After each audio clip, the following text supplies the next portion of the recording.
Donne-lui.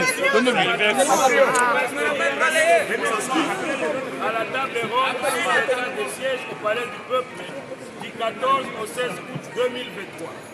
Nous, députés nationaux, sénateurs, députés provinciaux, représentants des forces vives, chefs coutumiers, confessions religieuses, femmes, jeunes et notabilités, ressortissants des provinces de l'Ituri et du Nord Kivu, invités de participer à la table ronde sur l'état de siège, tenue du 14 au 16 août 2023 dans la salle des congrès du Palais du Peuple sous le haut patronage du président de la République, chef de l'État, Félix-Antoine Tshisekedi Tshilombo.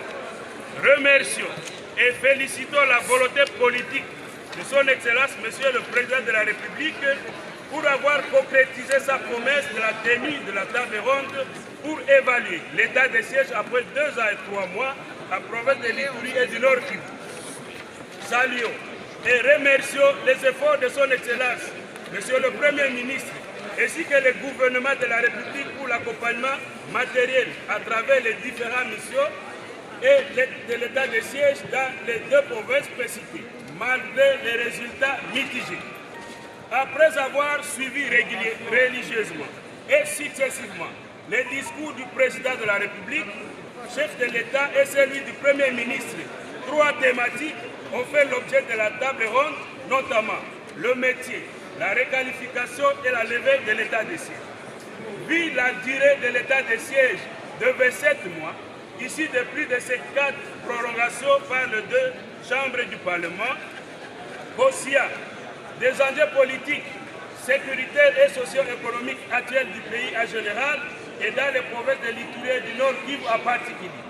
Attendu que cette table ronde a été préparée par les experts à 2 phases, considérant que la commission du métier de l'état de siège s'est vue vidée de la majorité de ses membres par manque d'arguments solides et celle de la requalification de l'état de siège dissous par ses membres faute du soubassement constitutionnel, après les constats, analyses, débats et délibérations faits dans les 3 commissions susmentionnées, prenons à ce jour notre engagement solennel à toute responsabilité individuelle et collective devant Dieu, la communauté internationale, la nation tout entière et du peuple congolais. Pour la déclaration dont la teneur suit. 1. Réitérons la demande pressante de la population des provinces de l'Ituri et du Nord Kivu pour l'unique et seule option, la levée pure et simple de l'état de siège.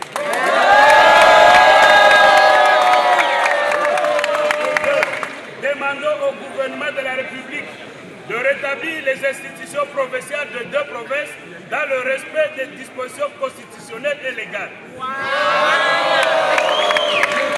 Renforcer les opérations militaires de grande envergure en respectant l'unité de commandement.